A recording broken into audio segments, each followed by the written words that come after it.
जय हिंद साथियों, welcome to self study classes with Sumit Jain YouTube channel में आप सभी का स्वागत है। दोस्तों, हमने बहुत सारे वीडियो पर्यावरण अध्ययन की आप तक प्रेषित किए हैं और पर्यावरण अध्ययन को पढ़ने के लिए, याद करने के लिए हम कुछ ट्रिक निकाल करके लेकर के आए हैं। अब आपको self study classes with Sumit Jain YouTube channel पर बने रहना है और अनेकों ट्रिक के माध्यम से अपने अध्ययन को सुदृढ़ और परिपूर्ण बनाना है। ठीक है, तो सभी लोग जो भी हमारे नए साथी हैं वो चैनल को सब्सक्राइब कर लेना। और पर्यावरण अध्ययन में आज जो हम पढ़ने वाले हैं दोस्तों, वो आवास से संबंधित जो ट्रिक है, विभिन्न जीव जंतुओं के जो आवास होते हैं उनको कैसे याद करना है, उनको कैसे हमें याद रखना है, ये सारी की सारी जो ट्रिक है वो आज हम आपको बताने वाले हैं। आपको चैनल को सब्सक्राइब करना है, बेल आइकन को दबाना है। ठीक है, तो स्टार्ट करेंगे दोस्तों आज का ये वीडियो। आवास के बारे में जब हम पढ़ते हैं तो सबसे पहले आता है बिल।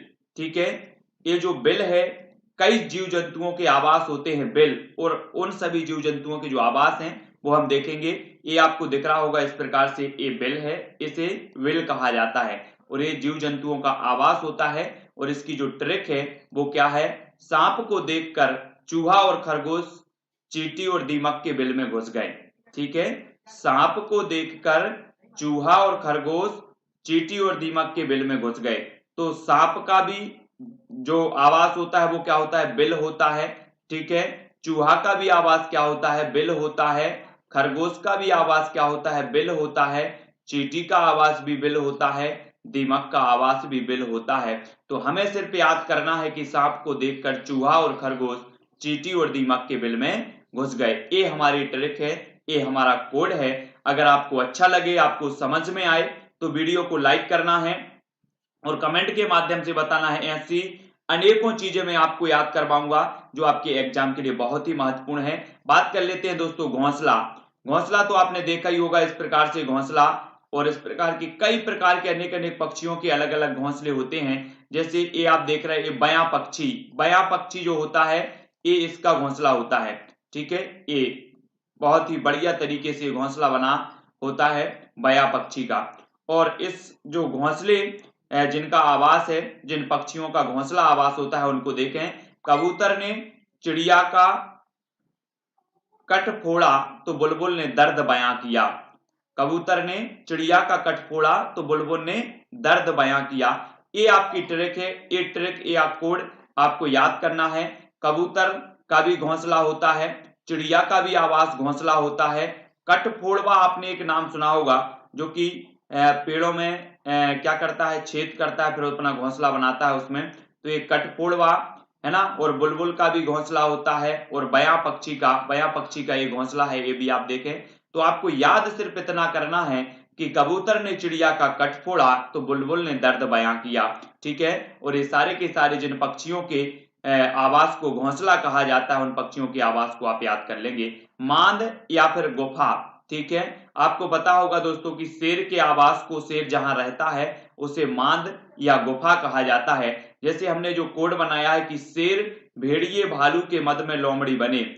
शेर और भेड़िए, और कर देना यहां पर, शेर और भेड़िए भालू के मद में लोमड़ी बने। यहां पर आप देख रहे होंगे शेर माद में है और बाहर लोमड़ी खड़ा है। तो शेर और भेड़िए भालू के मद में लोमड़ी बने, ये चीज आपको याद रखनी है। और जिनकी भी गुफा या फिर माद होता है, जिनके आवास को माद कहा जाता है या गुफा कहा जाता है, वो याद हो जाएंगे। शेर के आवास को माद कहा जाता है, भेड़िए के आवास को माद कहा जाता है, भालू के आवास को कहा जाता है, और लोमड़ी के आवास को भी माद कहा जाता है। सिर्फ याद रखना है आपको, शेर और भेड़िए भालू के मद में लोमड़ी बने, ये आपकी ट्रिक हो जाएगी, ये आपका कोड हो जाएगा। ठीक है, अगला देखें दोस्तों, बाड़ा। बाड़ा जो आवास है वो क्या है, गाय, भेड़, बकरी और भैंस के आवास को कहा जाता है बाड़ा। अब इसको याद कैसे करना है, तो गाय के बाड़ा में भेड़ बकरी ने भैंस को पीटा। गाय के बाड़ा में भेड़ बकरी ने किसको पीटा, भैंस को पीटा। तो आपको पता हो जाएगा कि गाय के आवास को बाड़ा कहा जाता है, भेड़ के आवास को बाड़ा कहा जाता है, बकरी के आवास को बाड़ा कहा जाता है, और भैंस के आवास को भी बाड़ा कहा जाता है। सिर्फ आपको इतना सा याद रखना है कि गाय के बाड़ा में भेड़ बकरी ने भैंस को पीटा, और आपको जो बाड़ा जिनके आवास हैं वो याद हो जाएगा। ठीक है, नेक्स्ट देखते हैं दोस्तों, अस्तबल। अस्तबल तो सभी को पता है कि घोड़े के आवास को कहा जाता है अस्तबल, ठीक है, ये तो सभी लोगों को पता है, ठीक है। और देखो छत्ता, छत्ता ये आप मधुमक्खी का छत्ता देख रहे होंगे, और मधुमक्खी के आवास को क्या कहा जाता है, छत्ता कहा जाता है। बर्र के आवास को भी छत्ता कहा जाता है, ततैया के आवास को भी छत्ता कहा जाता है।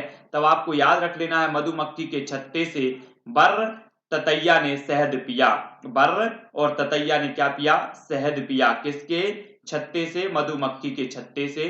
तो आपको याद हो जाएगा कि मधुमक्खी के आवास को छत्ता कहा जाता है, बर्र के आवास को छत्ता कहा जाता है, और ततैया के आवास को भी छत्ता कहा जाता है। ये जो पीडीएफ है दोस्तों आपको हमारे टेलीग्राम ग्रुप में मिल जाएगी। टेलीग्राम ग्रुप से जुड़ने के लिए आपको टेलीग्राम ऐप डाउनलोड करना है, उसमें सर्च करना है IAS स्टडी ट्रिक और ज्वाइन हो जाना है, ठीक है। आप हमसे फेसबुक से भी जुड़ सकते हैं, सर्च कर सकते हैं सुमित जैन, ठीक है। इंस्टाग्राम में भी आप self study classes Sumit Jain self study classes search कर सकते हैं, तो इंस्टाग्राम में भी जुड़ सकते हैं, फेसबुक में भी जुड़ सकते हैं और टेलीग्राम में भी जुड़ सकते हैं। तो छत्ता हो गया। बात कर लेते हैं दोस्तों दड़बा। दड़बा कहा जाता है मुर्गी के आवास को, दड़बा कहा जाता है। याद रख लेना, दाने चुगते समय मुर्गी की दाढ़ टूट गई, दाने चुगते समय मुर्गी क्या कहती है, दाना चुगती है ना, और दाने चुगते समय मुर्गी की क्या टूट गई, दाढ़ टूट गई, यानी कि मुर्गी के जो आवास है उसे दड़बा कहेंगे, क्या कहेंगे, दड़बा, ठीक है। तो याद रख लेना, आपसे अगर पूछा जाए कि मुर्गी के आवास को क्या कहा जाता है, तब आपको याद रख लेना है कि दाने चुगते समय मुर्गी की दाढ़ टूट गई, यानी कि दड़बा, ठीक है। नेक्स्ट है दोस्तों कैनल, कुत्तों के नल, ऐसे याद रखेंगे। अभी तक हमने देखे पानी का नल होता है, कुत्तों के नल, तो कैनल, कुत्तों के नल, ठीक है। तो ये आप देख रहे हैं, कुत्ते के आवास को कहा जाता है कैनल। आपको याद होने चाहिए, कुत्ता तो बहुत सारे लोग पालते हैं, लेकिन उसके आवास का पता होनी चाहिए कि उसके आवास को क्या कहा जाता है, उसके आवास को कहा जाता है दोस्तों कैनल, ठीक है, याद रख लेना है। सिर्फ मैंने एक कोड बना दिया, कुत्तों के नल, कुत्तों के नल, ठीक है। सूकरसाला देख लो, सूकरसाला, सुअर के आवास को कहा जाता है सूकरसाला, ठीक है, सुकर के आवास को क्या कहा जाता है, सूकरसाला कहा जाता है। पेड़ की शाखाएं, देखो दोस्तों पेड़ की शाखाओं में बहुत सारे जीव जंतु रहते हैं, जैसे कि यहाँ पर आप देख रहे हैं पेड़ की शाखाओं पर एक बंदर, तो बंदर रहते हैं, चील भी रहता है, कौवा भी रहता है, और टिड्डा भी पेड़ की शाखाओं में रहता है। आपको पता होगा दोस्तों कि चील जो है सबसे ऊंचे वृक्ष पर अपना घोंसला बनाता है, कौवा वृक्ष की ऊंची डालियों पर बनाता है।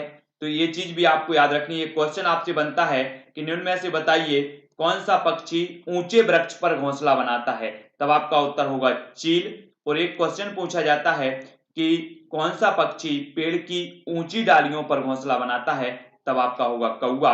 और सबसे बड़ा जो घोंसला होता है वो चील का होता है, पेड़ की शाखाएं पर चील, कौवा और बंदर से टिड्डा, है ना, चील, कौवा और बंदर से टिड्डा।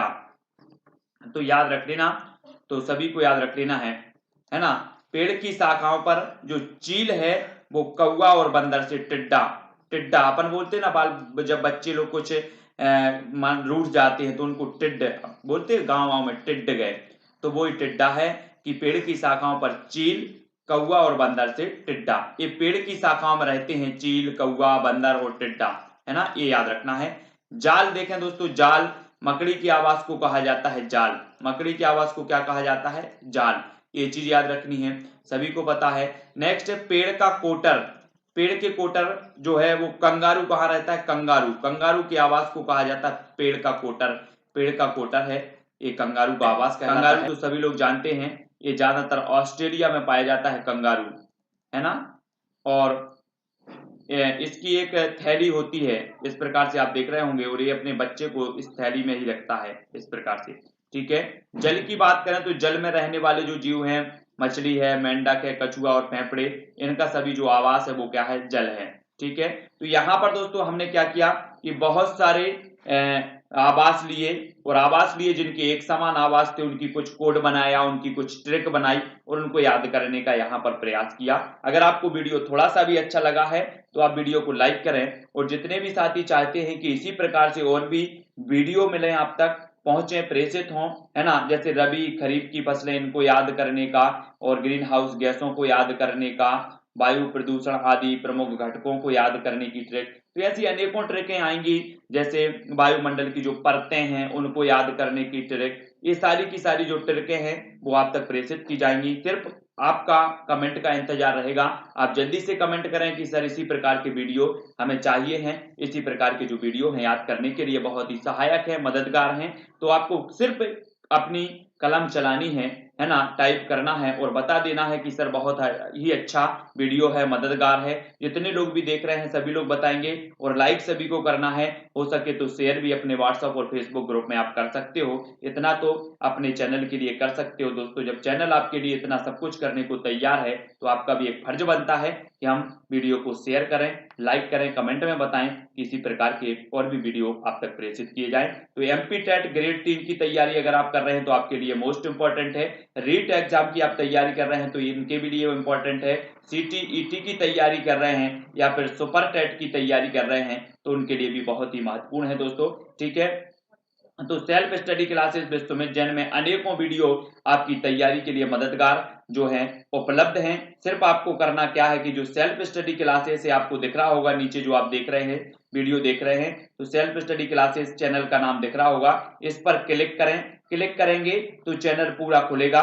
चैनल खुलेगा तो ऊपर आपको प्लेलिस्ट का ऑप्शन मिलेगा। प्लेलिस्ट पर आप क्लिक करेंगे तो पूरी की पूरी प्लेलिस्ट खुल जाएगी, जहां पर आपको 150 से 200 पर्यावरण के वीडियो है ना, और 60 से 70 बाल विकास के वीडियो, संस्कृत के वीडियो और शिक्षा शास्त्र से संबंधित पर्यावरण, हिंदी शिक्षा शास्त्र, गणित शिक्षा शास्त्र आदि के अनेकों वीडियो शामिल हैं जो कि आपकी तैयारी के लिए बहुत ही मददगार हैं। तो अब करना क्या है, आपको वीडियो को लाइक करना है, शेयर करना है और चैनल की प्लेलिस्ट में जाकर देखना है। और जो भी साथी अभी तक टेलीग्राम ग्रुप से नहीं जुड़े हैं वो टेलीग्राम ग्रुप से जुड़ जाएं।